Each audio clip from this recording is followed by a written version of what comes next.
Une fillette de 9 ans a tué son instructeur avec un fusil automatique.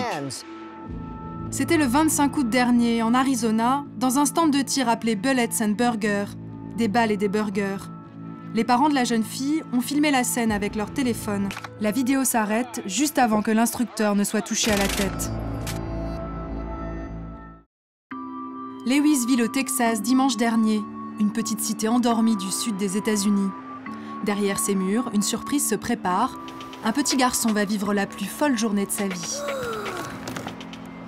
Pour son anniversaire, ses parents ont réservé un stand de tir rien que pour lui et ses copains. Brandon fête ses 9 ans aujourd'hui et son cadeau, c'est de pouvoir tirer comme les grands. Posez l'arme sur votre épaule, fermez la culasse, détendez-vous, et voilà, vous êtes prêt à tirer. Les fusils posés sur ces tables ne sont pas des jouets. Ce sont de vraies armes, chargées avec de vraies balles, qui fonctionnent de la même façon que les modèles pour adultes. C'est comment? C'est super marrant. Est-ce que tu es doué? Ma sœur est meilleure que moi. Moi, je suis un tout petit peu bon.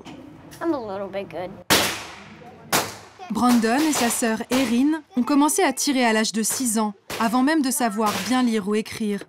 Pour leur père, apprendre à manier une arme fait partie d'une bonne éducation. J'ai commencé à tirer encore plus jeune que lui, quand j'étais un petit garçon. C'est quelque chose qu'on fait en famille, en s'assurant que les enfants apprennent correctement et en toute sécurité. Regarde, papa, j'ai tiré en plein milieu dans la cible numéro 1. Bien joué, mon fils. En plein dans le mille. L'ambiance est légère, mais les risques réels.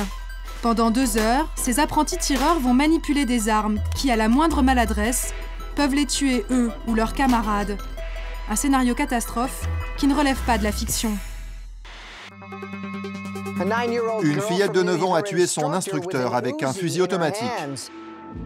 C'était le 25 août dernier, en Arizona, dans un stand de tir appelé Bullets and Burgers, des balles et des burgers. Les parents de la jeune fille ont filmé la scène avec leur téléphone. La vidéo s'arrête juste avant que l'instructeur ne soit touché à la tête. Aux États-Unis, on estime que tous les 2 jours, sans le vouloir, des enfants tuent et sont tués dans des tirs d'armes à feu accidentels. Près de 200 morts par an. Une situation dramatique qui soulève une question en apparence toute simple. Comment ces flingues atterrissent-ils dans les mains de ces bambins? Retour à l'anniversaire de Brandon. Entre 2 cibles, le patron en profite pour leur montrer ce qu'il a en vitrine. Tu veux un fusil rose ou tu préfères un autre modèle? En noir? Les enfants américains ont le droit de posséder des armes. Du coup, les fabricants ont développé une très large gamme destinée aux marmots. Couleur flashy, poids plume et prix mini, comptez 100 € pour ce fusil. Une stratégie marketing efficace, les mômes sont devenus la cible numéro 1 du lobby pro-armes, la population à convertir dès le plus jeune âge. Les fabricants d'armes font en permanence la promotion des clubs de jeunes tireurs et des associations sportives de tir. Ils les soutiennent, ils leur offrent des fusils comme celui-là. Et ils financent les cours d'initiation au sport de tir. Ils savent que la jeunesse est leur avenir. Les industriels ont même poussé le vice jusqu'à concevoir des publicités ambiance pâte à tartiner. Hey, where's he going? Shoot my new cricket rifle. I wish I had one. My first rifle. A moment you'd never forget. Girls and even mom will love the way they can pick one to their own taste. Start your own tradition. Le matraquage fonctionne, démonstration avec une famille armée jusqu'aux dents. Nous restons au Texas, à 3 heures de route du stand de tir.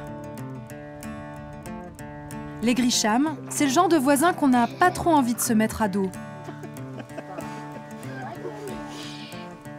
CJ est militaire, revolver vissé à la ceinture, le Texan sait recevoir. Si quelqu'un entre par effraction chez vous, vous devez avoir un accès rapide à un moyen de défense. Il ne faut pas que vous vous retrouviez d'un côté de la maison avec vos armes à l'autre bout. Donc on essaye de les garder cachées un peu partout, stratégiquement. Vous en possédez combien ici? Pas assez. On n'en a jamais assez. Je ne dis pas combien j'ai d'armes, simplement par mesure de sécurité. Mais je peux vous dire que j'en ai assez pour chaque main de chacun d'entre nous. Dans sa famille, on applique à la lettre le second amendement de la Constitution américaine qui garantit aux citoyens le droit de porter des armes, sans limite d'âge. Anna a 12 ans, elle aime bien les peluches et les animaux, mais cette année, pour son anniversaire, c'est une carabine qu'elle a reçue. Mon arme me maintient en sécurité et c'est la priorité numéro 1. Donc ce que je préfère dans ma chambre, c'est clair que c'est elle. Quand certains pique-niquent ou jouent aux boules, les Grisham, eux, se font une petite session sport de tir entre amis, juste devant la maison. Depuis toute petite, Anna fait la fierté de son père. Elle est vraiment douée pour le tir. C'est une tireuse née. On était très surpris la première fois. C'est sûrement la meilleure tireuse de toute la famille. Ok, c'est bon. Tu peux y aller. Tu peux prendre le fusil.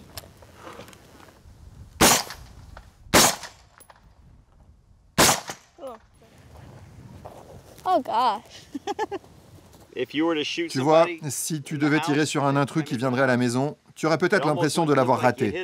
Mais si tu le retournais pour voir son dos, il aurait sûrement l'air de ça.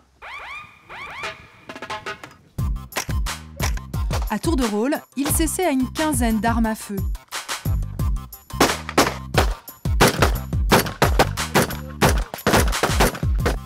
Steven, 6 ans, nullement impressionné, trépigne d'impatience.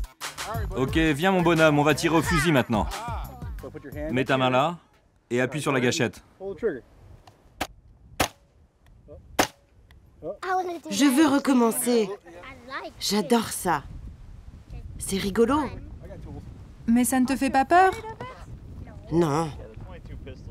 Chez lui, comme chez 2 millions d'enfants américains, les armes ne sont pas gardées sous clé. Elles sont accessibles, parfois chargées, et c'est souvent pour cela que les accidents surviennent. Maintenant rappelle-toi, si tu vois ça à la maison quand papa n'est pas là, qu'est-ce que tu fais? J'attends. Tu n'y touches pas. Si tu vois une arme sans papa, tu préviens qui? Un adulte. Un adulte, c'est ça, tu n'y touches pas. Ces consignes de sécurité, Jim ne les a pas inventées. Il les emprunte à Leg Lady. Stop! Don't touch! Leave the area! Tell an adult! Do it with me now! Stop! Eddie est une mascotte créée par le lobby des armes pour faire de la prévention auprès des élèves de maternelle et de primaire. Le programme repose sur l'idée qu'en répétant aux enfants de ne pas toucher aux armes, ils vont éviter les accidents. Mais est-ce bien réaliste? Une chercheuse en psychologie infantile s'est penchée sur la question. Elle a réalisé des expériences en caméra cachée avec des enfants juste après qu'ils ont suivi le programme de prévention.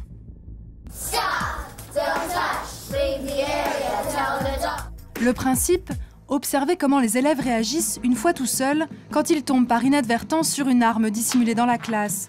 Résultat, plus d'un enfant sur 2 ne résiste pas à la tentation de braver l'interdit. Quand un enfant trouve une arme, ce qu'il fait le plus naturellement, c'est de regarder à travers le canon. Et si vous prêtez attention, il a aussi son doigt sur la gâchette, ici. Donc, si cette arme avait été chargée, il se serait tiré une balle dans la tête.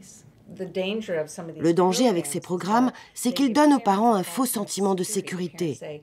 Ils se disent « Oh, je n'ai pas besoin de garder mon arme sous clé parce que mon enfant a suivi un cours de prévention. » C'est juste stupide, parce que face à une arme à feu, même informé des dangers qu'il court, un enfant verra toujours sa curiosité être plus forte que tout. Le problème avec les enfants, c'est qu'ils sont justement des enfants et qu'ils confondent facilement le jeu et la réalité. Parfait. Le plus simple pour éviter les accidents serait peut-être de tout simplement ne plus mettre des machines conçues pour tuer entre leurs petites mains.